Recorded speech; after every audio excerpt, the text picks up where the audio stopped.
Assalamualaikum warahmatullahi wabarakatuh. Bismillah, alhamdulillah, wassalatu wassalamu ala rasulillah wa ala alihi wa sahbihi wa man walah, wa la hawla wa la quwwata illa billah. Qala Allah ta'ala fil Qur'anil azim, a'udzu billahi minasyaitonir rajim. يا أيها الذين آمنوا أطيعوا الله وأطيعوا الرسول وأولي الأمر منكم فإن تنازعتم في شيء فردوا إلى الله والرسول إن كنتم تؤمنون بالله واليوم الآخر ذلك خير وأحسن تعويلا. Al-ayah, sadaqallahul azim. Bismillahirrahmanirrahim. Puji syukur kehadirat Allah subhanahu wa ta'ala yang senantiasa memberikan kita segala kenikmatan yang pada pagi hari ini kita masih diberikan kesempatan sehat dan tawil umur untuk senantiasa menjalankan perintah Allah subhanahu wa ta'ala dan sunnah-sunnah baginda Rasulullah sallallahu alaihi wasallam. Jamaah Masjid Fatimah yang senantiasa dimuliakan Allah subhanahu wa ta'ala, untuk gurunda-gurunda kami yang senantiasa kami muliakan, gurunda kami Abah Haji Kuat, Abah Haji Sudirman, dan juga Ustadz kita Haji Mulyono yang senantiasa Allah jaga dan senantiasa Allah berikan kemuliaan dan kesehatan. Tak melupa kepada beliau Ustadz kita semua Al-Fadil Ustadz Irfan Rizki Has yang insyaallah pada kesempatan hari ini sedang melaksanakan safar umrah, senantiasa diberikan kelancaran, kesehatan dan perlindungan dari Allah subhanahu wa ta'ala. Seorang penyair mengatakan, karena kemuliaan para guru-guru itu, seolah-olah guru itu akan menjadi rasul.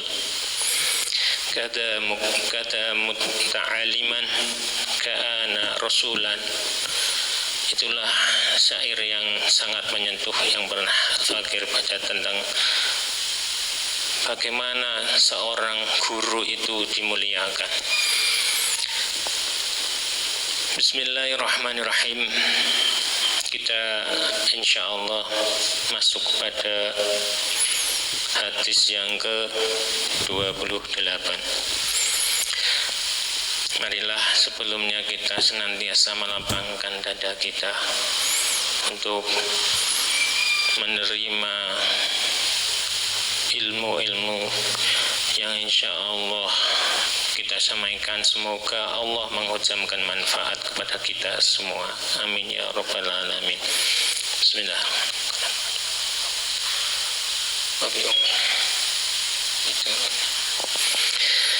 Bismillahirrahmanirrahim. Al-haditsus saminu wal 'ishruna. An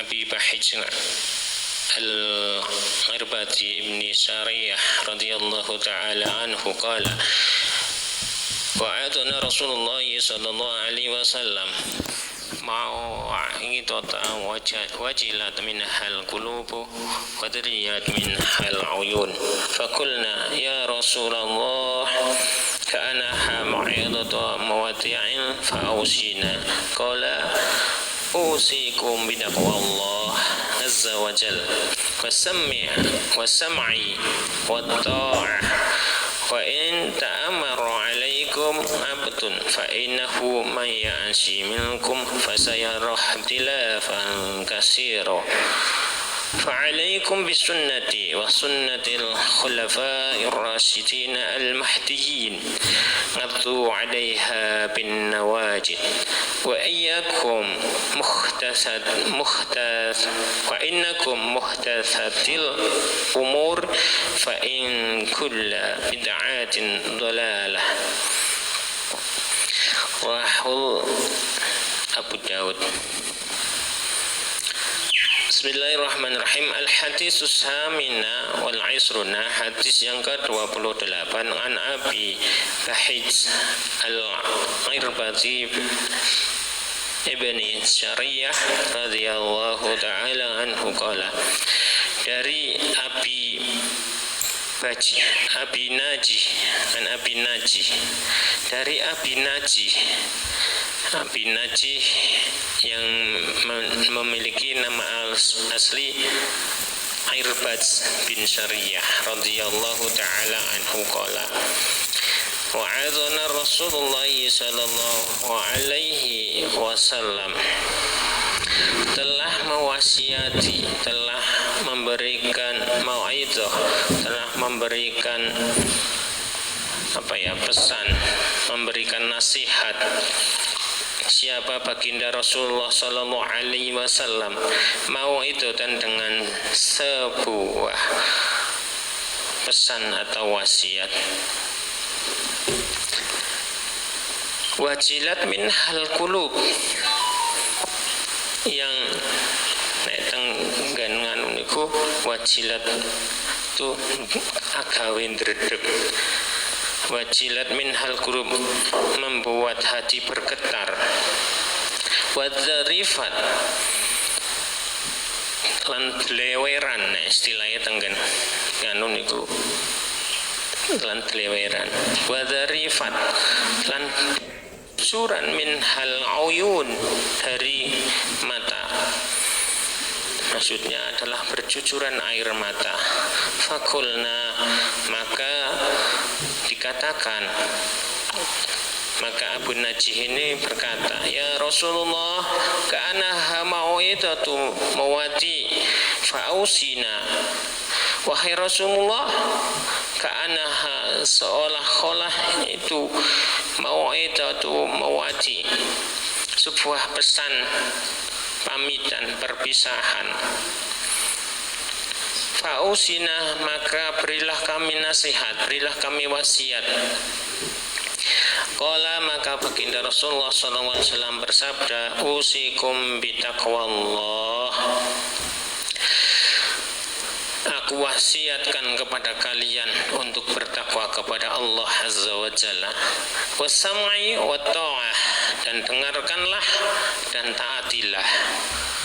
Maksudnya adalah kepada pemimpin. Wa in ta'amara 'alaikum 'abdun, meskipun yang memimpin, yang memerintah kalian itu adalah seorang budak. Di riwayat yang lain, Abdun Habasi, jadi budak yang berkulit hitam. Fa'innahu mayasi, maka jika pada diri kalian mayasi, yang masih hidup di antara kalian, fasaya rohtilafan kasiro, akan menemukan, akan mendapati ihtilaf, perselisihan kasiro, yang banyak. Fa'alaikum bisunnati, maka peganglah, genggamlah sunatku, wa sunnati khulafa'ir rasyidin, dan sunnah-sunnah khulafa'ir rasyidin al-mahdiin, yang mendapatkan petunjuk. Ngaddu 'alaiha bin nawajid, nek tenggen anu tenggen napa jawab gone adu gegeto digigit tapi nek ngangge ngajeng niku kan jenenge gigit, nek ngangge niki bin nawajid niku bam, nek cara tengen ngono ngangge untu bam, nek niki geraham. Gigitlah dengan gigi gerahammu, maksudnya dicekeli benar-benar. Wa iyyakum muhdatsatil umur, dan berhati-hatilah kepada perkara-perkara yang baru.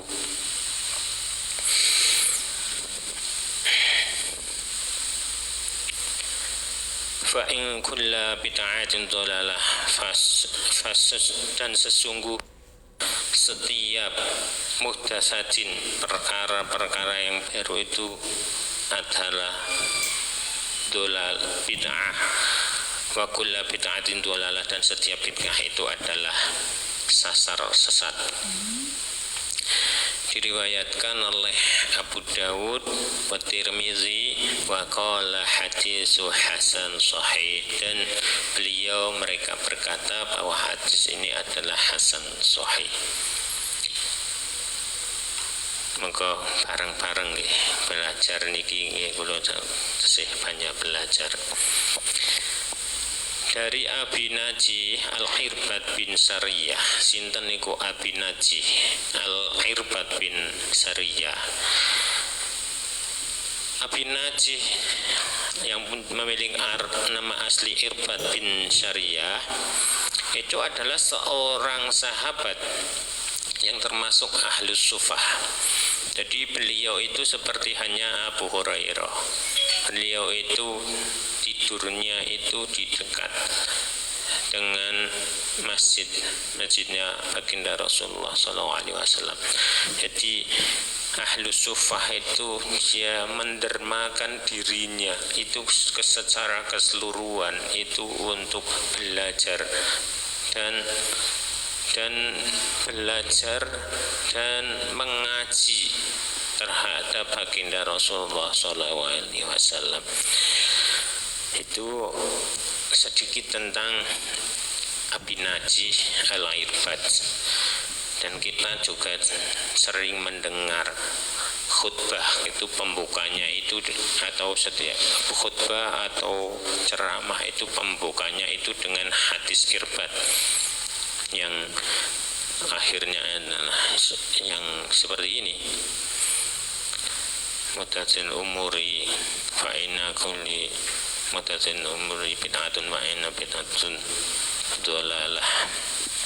Itu adalah hadis dari Irbad yang sering kita simak dari ustaz-ustaz, para pemuka, para khatib, itu kita sering mendengarnya, terkenal dengan hadis Irbad. Beliau ini adalah orang yang karena ahli sufah, dia itu nun sewuni, tidak berharta, seperti kemarin kita mendengarkan tentang, kita menyimak bersama tentang orang-orang kaya. Beliau ini bukanlah ahli dusur, karena beliau memang mendermakan dirinya itu senantiasa dekat dengan baginda Rasulullah SAW. Sehingga kisahnya itu pada perang Tabuk itu beliau menghadap kepada Rasulullah SAW untuk minta dibekali untuk ikut berperang Tabuk. Tapi beliau itu termasuk orang yang diampuni karena tidak memiliki harta untuk berperang dan tidak mendapatkan peralatan perang yang ada pada Rasulullah SAW. Seperti yang di kisah Abu Najih ini masuk di tafsir kisah tentang Abu Najih itu termasuk di asbabun nuzul Quran surat At-Taubah ayat 92, yaitu ketika Abu Najih datang kepada Rasulullah meminta untuk dibekali perang, peralatan perang, ternyata sudah tidak ada lagi bekal untuk perang. La ajidu ma ajmanikum alaih. Jadi aku tidak mendapatkan kendaraan atau apapun untuk membawamu. Jadi pun boten keduman cara-cara niku Abu Najih.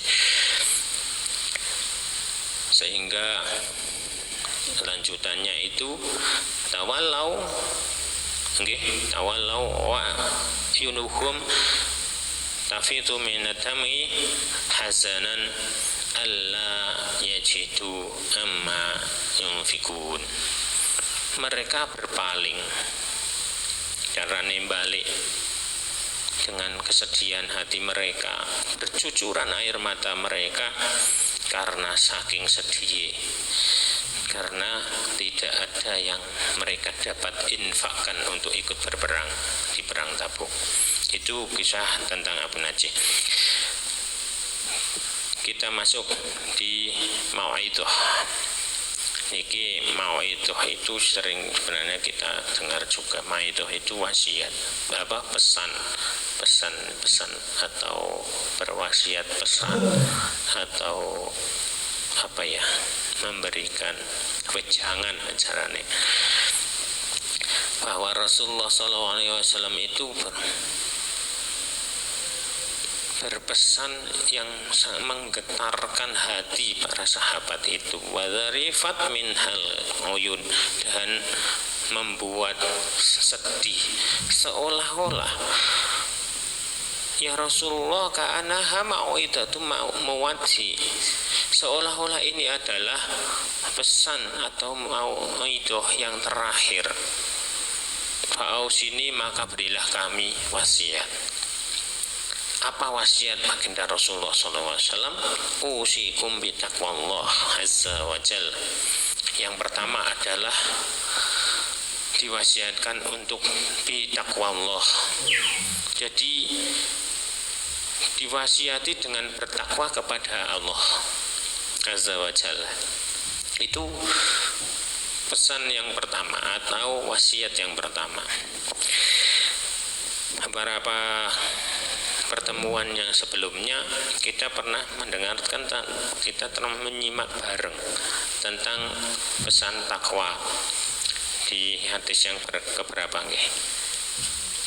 Mangke saged di ittaqillahi haitsu ma kunta wa atbi sayyi'atil hasanata tamhuha, dan seterusnya ila akhir. Itu juga pesan tentang bertakwa. Sedikit tentang takwa kita murojaah kembali. Takwa itu apa? Takwa itu al-imtisalu bi awamirillah wajtinabatu anin nawahi. Itu makna takwa, yaitu melaksanakan perintah Allah dan menjauhkan diri dari larangan-larangan Allah. Banyak sekali Al-Fakir juga menuliskan tentang takwa. Kita merujaah sedikit aja. Nggih, pun tak dengar. Takwa itu al-imtisalu bi awamirillah wal ijtinabu anin nawahi. Melaksanakan segala perintah Allah dan menjauhkan diri dari larangan Allah. Kalau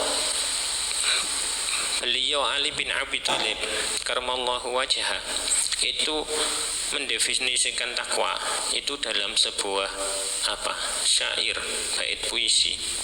At-taqwa hiyal khawfu minal jalil wal amalu bi tanzil wal qanaatu bil qalil wal isti'dadu li yaumir rahil. Iku dari bait syaire baginda Ali bin Abi Thalib karramallahu wajhah. At-taqwa hiyal khaufu minal jalil. Jadi takwa itu adalah takut kepada Sang Jalil. Sang Jalil itu adalah Allah Subhanahu wa taala. Wal amalu bitanzil, dan beramal dengan at-tanzil, yaitu apa yang telah diturunkan dari Allah, yaitu Al-Qur'an. Wal qanaatu bil qalil, dan qanaah, menerima dengan apa yang kita terima meskipun sedikit. Wal isti'dadu li yaumir rahil, dan mempersiapkan diri terhadap yaumir rahil, yaitu datangnya kematian. masih banyak lagi. Ini dari Ibnu Mas'ud, Imam Ahmad bin Hambal juga mendefinisikan takwa. Kita insya Allah pernah bareng-bareng belajar tentang itu. Kemudian masuk kepada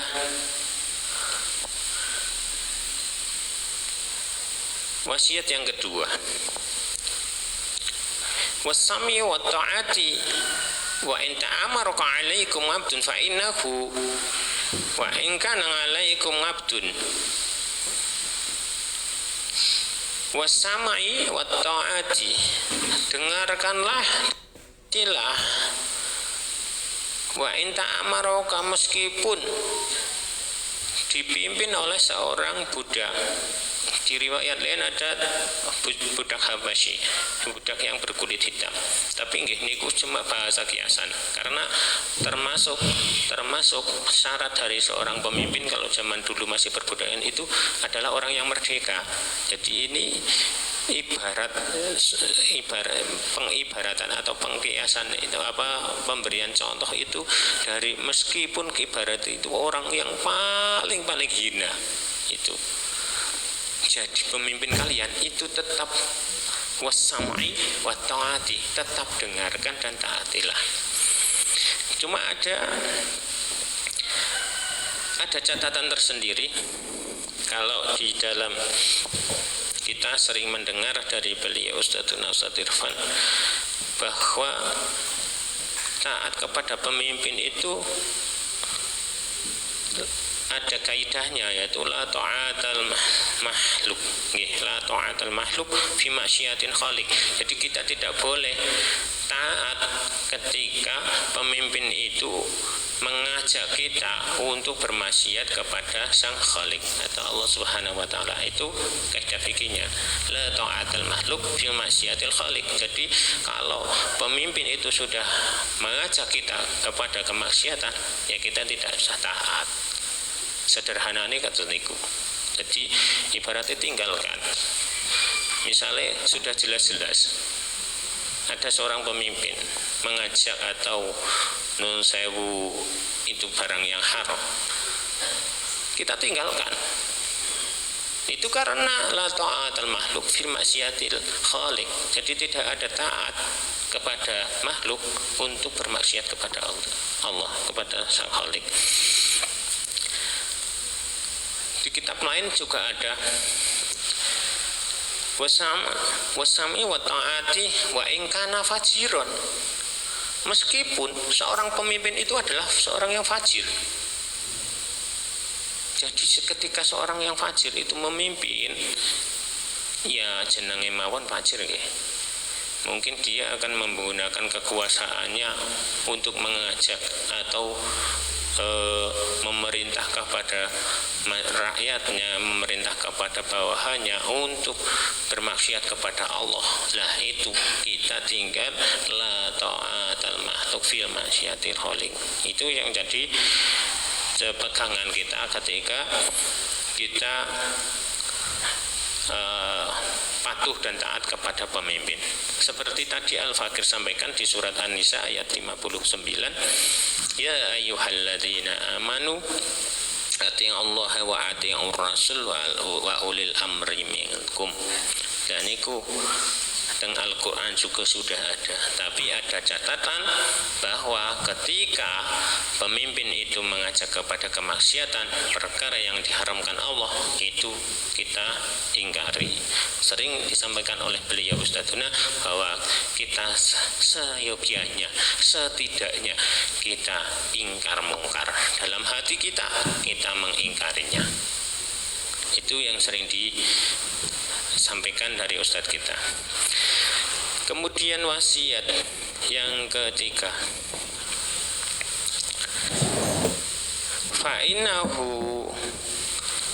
fa'innahu mayyashi minkum wa fasayara ikhtilafan katsira. Jadi kalian itu akan mendapatkan, bagi kalian yang masih hidup itu ikhtilafan katsira, perselisihan yang banyak. Jadi baginda Rasulullah SAW itu sudah, Masya Allah, basirahnya itu sudah bisa melihat bahwa ke depan itu banyak sekali perselisihan yang akan muncul, ikhtilaf yang akan muncul. Maka dari itu, dengan banyaknya ikhtilaf itu, baginda Rasulullah SAW itu disuruh untuk kita itu berhati-hati, senantiasa itu berhati-hati. Fa'alaikum bisunnatin wa sunnatin khulafa'ir rasyidin al-mahdiyyin. Maka kalian peganglah sunnah-sunnahku dan sunnah para khulafa'ur rasyidin. Perbedaan, khilaf yang muncul itu dikarenakan apa? Perbedaan karena adanya landasan pokok, adanya hal furu atau cabang-cabangnya, dan banyaknya perebutan kekuasaan. Maka seyogianya, seharusnya, dan wasiat dari baginda Rasulullah SAW kepada kita untuk senantiasa berpegang pada sunnah Rasulullah SAW dan sunnah khulafa'ur rasyidin. Kalau kita berpegang kepada sunnah-sunnah Rasulullah SAW, itu kita insya Allah akan selamat. Meskipun dalam kita berpegang itu sering kita menemukan khilaf-khilaf, perbedaan. Nah itu yang dimaksudkan itu seperti itu. Tapi kita senantiasa berpegang kepada sunnah Rasulullah SAW. Tentang perbedaan itu banyak sekali, karena adanya istihad para ulama. Jadi bagi kita, nun sewu, kula pribadi kula sing sangat-sangat bodoh dengan ilmu agama, itu saya itu tidak pernah memikirkan adanya perbedaan dan lain-lain. Itu monggo, itu mereka itu husnudon, bahwa mereka punya dalil sendiri, punya acuan sendiri, punya pegangan sendiri yang mereka yakini. Itu sing sederhana nih kados niku. Kalau niku jadi kemutan nggih zaman riyen awale kula nderek mujalasah teng mriki. Iku awale tahun 2018 insyaallah akhir tahun, sekitar bulan-bulan akhir mulai November Desember. Niku Masya Allah tabarakallah. Saya ngaji pertama itu saya sering dengar dari rumah, ya Allah kok adem teman, cara nih mendamaikan teman bahasa nih. Allah menghujamkan saya, meringankan kaki saya untuk datang ke sini. Itu awali saya datang mengikuti kajian, Masya Allah. Saya langsung tersentuh. Saya itu ibaratnya itu wabisoh, ya wabisoh golongan paling jero, tapi golongan dasar. Saya juga kelingan hati saya wabisoh, kisah-kisah wabisoh, bahwa ketika wabisoh da'uni utu'aumu minhu, biarlah aku mendekat. Aku ingin mendekat kepada Rasulullah SAW. Kayak dini kula yang pengen medhek karo ustadz. Jadi niku sing kula niku njuk kemutan tentang wabisoh niki. Nggih. Yo wabisoh niku napa? Saking napa terpesona ibaratnya, terpesona dengan kelembutan apa yang disampaikan risalah Rasulullah SAW itu begitu lembut sehingga menyentuh hati seorang wabisoh. Awal ini ku kados niku kula merek kayane kadirungan nabi nak teman, ya Allah ya Karim, kayane adem teman. Dan ketika saya datang pertama, Masya Allah bener, saya sampai pertama itu masih ingat, saya langsung menanyakan tentang nun sewu, tentang 1000 hari, 7 hari, 40 hari. beliau Ustadzuna itu menjawab itu dengan lembutnya, dengan penuh hikmah, dengan bahasa-bahasa yang Masya Allah tabarakallah, itu bahasanya itu ngademake banget. Silahkan bagi yang masih menggunakan itu. Beliau tidak pernah mengatakan ini haram lah, ini bid'ah. Niku saking kula sing marai cocok teng ati kula. Ibarat wabisoh niku langsung nggih napa nggih jatuh cinta lah cara-carane niku. Nggih niku awal-awali, dan ketika saya juga bertanya lagi tentang hal lain dan saya tentang ziarah juga disampaikan, meskipun nun sewu barangkali itu tidak cocok dengan hati nurani beliau, tapi begitu beliau itu melihat perbedaan itu, ternyata karena apa? Beliau merasa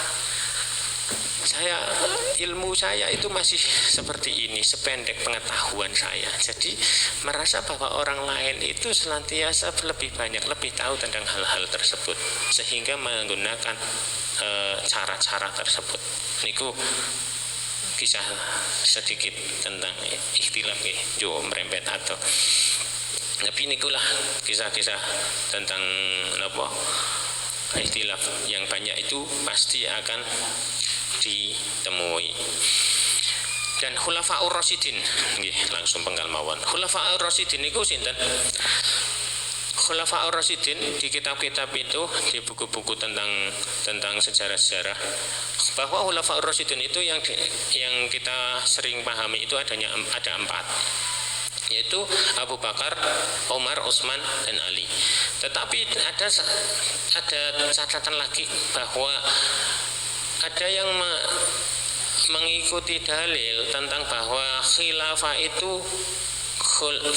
itu 30 tahun lamanya. Ketika dihitung-hitung dari Abu Bakar, Umar, Utsman, kemudian Ali, itu masih sisa 6 bulan. Dan 6 bulan itu yang masuk menjadi khalifah itu adalah Hasan. Insya Allah seperti itu. Nanti panjenengan saged napa review wonten catatan-catatan. Jadi Khulafaur Rasyidin yang 4 itu ada yang mengatakan bahwa Khulafaur Rasyidin kekhalifahan itu dibagi ke dalam ada 5, meskipun Al Hasan itu hanya menjabat selama 6 bulan. Jadi sesuai dengan asar hadis tentang bahwa khilafah itu 30 tahun. Setelahnya itu sudah bentuknya kerajaan. Tapi ada juga yang masih bentuk khilafah, ada yang mengatakan di bukunya kalau tidak salah Gusmus itu menyatakan bahwa ada satu khilafah lagi, yaitu Abdul Aziz, Umar bin Abdul Aziz napa? Abdul Aziz. Niku satu khilafah lagi. Selainnya sudah bentuknya kerajaan.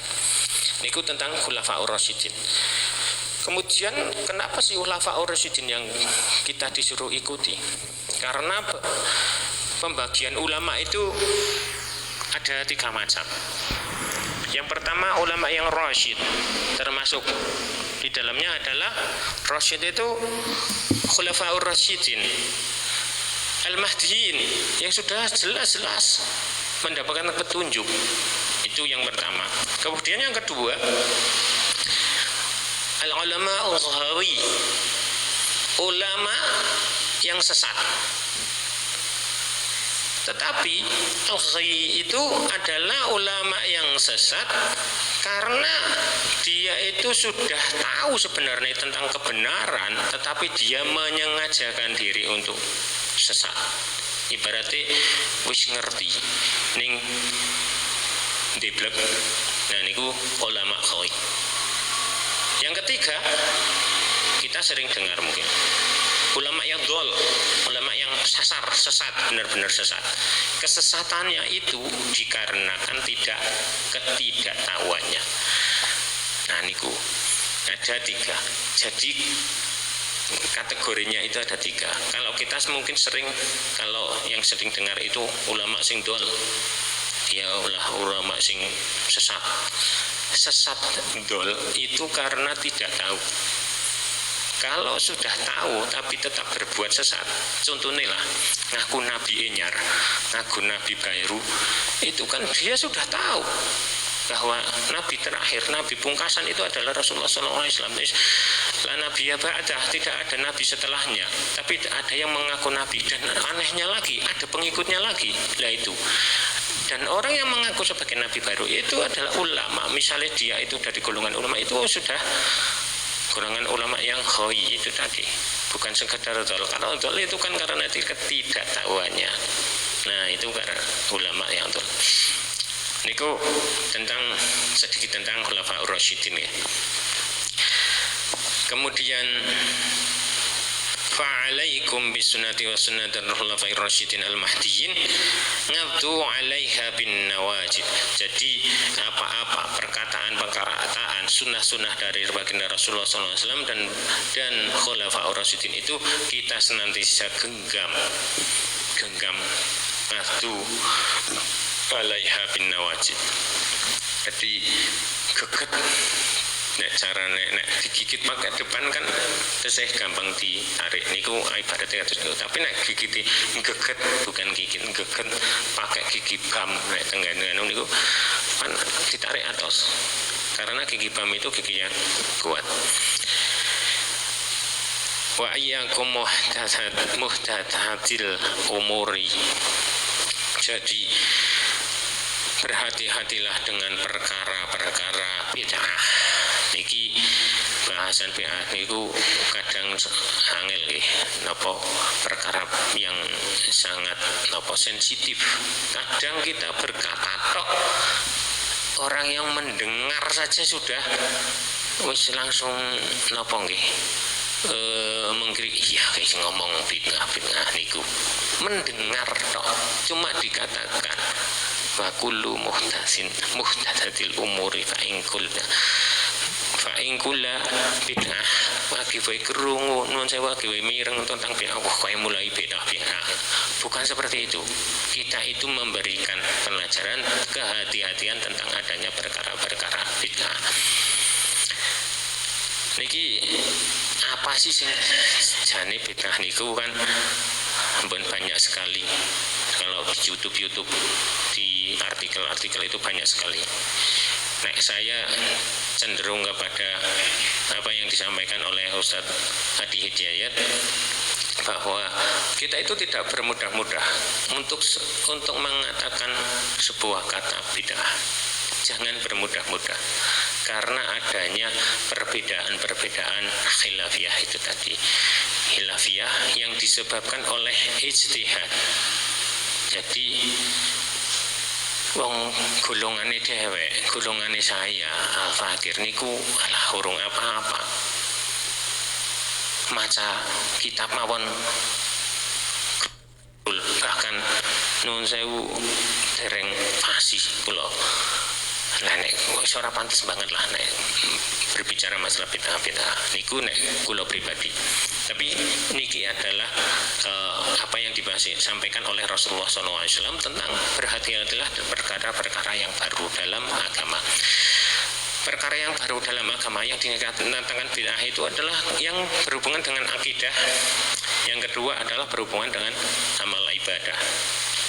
Kalau berhubungan dengan akidah sudah jelas-jelas rukun Islam wis genah enten 5, rukun iman pun genah ada 6. Itu berhubungan dengan akidah. Jadi hal-hal yang sudah jelas, misalnya sholat 5 waktu, subuh 2 rakaat, yuk diganti jadi subuh ana 4 rakaat, itu yang jelas niku. Itu perkara akidah dan amal ibadah yang tidak ada contohnya. Kemudian yang saya catatan itu adalah apa yang Ustaz Hadi Hidayat sampaikan. Kita itu tidak bermudah-mudah. Kategori bid'ah itu karena adanya disandarkan pada empat kaidah. Beliau menyampaikan yang pertama, ada dalil dan atau ada contoh. Pun jelas nek niku nggih, enten dalile, enten contone niku pun jelas. Ya salat fardu, salat lima waktu niku pun benar. Terus ada dalil, ada contoh, tapi contohnya itu hanya sementara. Ini yang sering sekali menjadi perdebatan. Contohnya ini hanya sementara. Dalilnya enten, jelas-jelas enten. Dalilnya ini enten. Contohnya apa? Salat apa? Bacaan kunut. Bacaan kunut itu dalilnya jelas ada. Contohnya namun hanya sementara. Jadi kisah tentang kunut itu, kula kan waune bingung lah kok milu kunut itu terus bunti. Nah ceritanya ini paling tidak kita itu dikasih tahu, kita itu diberi pelajaran tentang kunut itu asal usulnya bagaimana.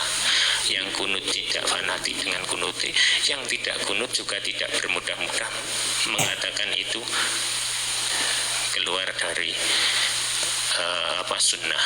Karena apa? Runtutan tentang kunut itu, kisahnya itu kisah tentang Jami'ul Qura, yaitu 70 orang yang dikirim ke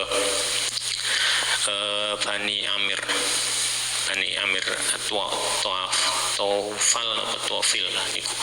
Jadi dikirim ke sana, ibaratnya diapusilah cara gampangane niku, diapusi bahwa di sana itu mau bersyahadat masuk Islam semua.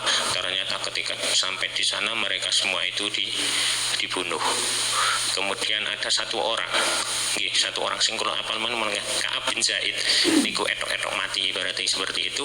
Terus Ka'ab bin Zaid itu balik kepada Rasulullah SAW menyampaikan seperti ini. Kemudian Rasulullah saking getete, saking gemese lah kehapusan iki. Niku Rasulullah SAW ndongaake kepada Bani Tufail itu dengan doa semoga dilaknat. Dan itu kemudian turunlah ayat. Nah niki yo asbabun nuzul lagi Ali Imran ayat 128 129 itu asbabun nuzul tentang Jami'ul Qura. Insyaallah nanti panjenengan bisa berisani atau dibaca-baca. Niku kemudian apa? Loh, itu kan jadi asal mulane doa kunut seperti itu terus jadi napa? Loh, sekarang masih padahal itu hanya kejadian yang sifatnya sementara atau temporer. Nah, maka dari itu 4 madhab itu beristihad, masing-masing itu punya istihad. Termasuk dari Imam Syafi'i. Di Imam Syafi'i itu kunutnya itu setelah sholat subuh, dengan bacaan kunutnya itu yang diajarkan kepada Sayyidina Hasan. Jadi kisahnya seperti itu nggih. Jadi panjenengan nggih pirsa. Kalau masalah relevansi sudah tidak relevan, itu monggo pendapat masing-masing yang mau mengikuti Imam Syafi'i. Itu Imam Syafi'i. Kemudian Imam Malik itu tetap membaca kunut, tetapi secara sir sebelum rukuk. Dan itu dilakukan juga di setiap sholat. Kemudian Imam Ahmad bin Hambal itu beliau doa kunut tapi disesuaikan dengan sesuatu keadaan atau suatu kejadian saja. Itu Imam Ahmad bin Hambal. Kemudian yang terakhir Imam Abu Hanifah menyatakan bahwa kunut itu tidak ada karena hanya terjadi itu hanya sekali saja pada saat kisah tentang Jami'ul Qura itu tadi. Maka dengan pendapat 4 imam itu tadi yang berbeda, monggo kita tidak usah saling berdebat, kita tidak usah saling ini tidak sunnah lah. Wah, sing misali sing menggunakan kunut nek mengikuti imam sing kunut pripun? Juhailal imam liyutamabi, sederhana mawon, dijadikan imam itu untuk diikuti. Dan jenengan nek ajeng menyelisih imam, hukumnya teng pundi mawon, bahwa Imam Syafi'i maupun imam yang lain itu menyatakan nek wis didadekna imam diselisih ya kami sampeyan batal salate niku. Jadi ndak usah njur misah sekang jamaah wong iki kudu orang kunut niku ndak usah. Niku wallahu alam itu tentang perbedaan. Satu tentang perbedaan yang sering kita dengar itu masalah kunut itu yang adalah ada dalil, ada contoh meskipun contohnya itu hanya sementara. Kemudian yang ketiga, tidak ada dalil tapi ada contoh. Napa niku? Kisah tentang sahabat yang sedang berperang kemudian nembak hewan kadal gurun top, kemudian disuguhkan kepada baginda Rasulullah SAW. Tidak ada dalil, tapi Rasulullah SAW itu membiarkan. Nah, diamnya Rasulullah SAW itu pertanda bahwa itu tidak dilarang. Nah, niku tentang binatang top yang dikenal dengan sunnah takrir, sunnah ketetapan. Jadi sunnah-sunnah yang tidak di Rasulullah SAW itu tidak melarang dan membiarkan saja, itu sunnah takrir ya. Kemudian yang keempat adalah tanpa dalil, tidak ada contohnya. Napa niku? Kita mungkin insya Allah tekan tentang zakat. Karena apa? Zakat itu tidak ada dalil tentang zakat itu harus dengan tengriki beras tengriki beras. Mungkin di negara lain ada yang menggunakan contohnya kan yang dicontohkan adalah gandum dan kurma. Karena di Indonesia tidak dan kurma. Nah, maka dari itu istihad ulama itu menyatakan bahwa gandum dan kurma itu diganti dengan makanan pokok. Maka timbullah namanya kias tentang zakat fitrah itu menggunakan beras atau bahan pokok. Niku kula sing napa nggih ibaratnya mengikuti sependapat dengan apa yang disampaikan Ustaz Adi Hidayat. Jadi kita itu senantiasa berlapang-lapang dada. Kalau dari wasiat Imam Hasan Al-Banna itu na'mal fima idhaqona wa na'tazir fima ihtilafna. Kamu amalkan saja apa-apa yang apa-apa yang telah disepakati. Niku Hasan Al-Basri Imam Hasan Al-Banna itu menyampaikan seperti itu. Amalkan saja apa-apa yang disepakati dan tidak usah dan adalah wana tazir berlapang dada terhadap apa-apa yang diperselisihkan fima ihtilafna. Niku ulama niku sing menyampaikan. Jadi kita senantiasa berlapang-lapang dada. Tidak usah kita ikut-ikutan lah. Niku yuk merembet. Tapi insya Allah niki nopo bermanfaat lah. Insya Allah Allah senantiasa mendatangkan manfaat. Kemudian kalau Abu Qatadah juga menyampaikan malam ya'rifil ihtilafi lam yasumu raihatal fikhi bi anfihi. Jadi malam ya'rifi khilafi, orang yang tidak mengenal tentang khilaf, tidak menerima perbedaan, lam yasum raihatal, tidak ibaratnya tidak orang mampu, orang duwe hidungnya ke urung dereng mencium raihatal fikih, tidak mencium baunya fikih bi anfihi dengan hidungnya. Artinya bahwa orang yang tesih napa ngutik-ngutik masalah itilaf niku dianggap sebagai wong sing urung jero ilmu nih, gampangannya seperti itu. Oke, alhamdulillah pun jam 6, tapi insya Allah ini masih banyak, tapi niki nggih pun napa termasuk pun terakhir. Nggih. Kesimpulanipun bahwa bid'ah itu disandarkan pada perkara ibadah, bukan pada perkara muamalah. Kalau perkara muamalah itu banyak sekali ikhtilaf. Tapi selama kita sudah memahami tentang perkara-perkara itu, contohnya yang sederhana tentang salaman ketika sholat, itu perkara muamalah, bukan perkara ibadah. Tapi jika yang menerima itu tahu bahwa itu perkara muamalah, bukan perkara suatu ibadah atau kewajiban. Ketika bersolat salaman itu dasar hukumnya adalah seperti kemarin Ustaz sudah sampaikan, para mamin muslimah ini yang tasawuf. Jadi ketika kedua orang itu bertemu saling bersalaman, itu dalilnya seperti itu. Tapi bukan perkara ibadah, tapi sekedar muamalah. Niku sekedar tambahan kemawon. Insyaallah niku ingkang saged kula aturaken pangapunten pun dolim niki nggih pun kelewat karena nggih mugi-mugi panjenengan napa paring pangapunten dhumateng kula, ngikhlasaken penggalipun dhumateng kawula lan dadosaken ilmu menika tansah dipun paringin manfaat dening Allah Subhanahu wa taala. Segala kebenaran itu dari Allah Subhanahu wa taala, dan ketika banyak sekali kekurangan kesalahan itu semata dari Al-Fakir, mohon maaf yang sebesar-besarnya. Dan tak lupa kita senantiasa berdoa kepada Allah Subhanahu wa taala, bersama-sama kita di majelis ini, bersama-sama juga kita di surga Allah Subhanahu wa taala.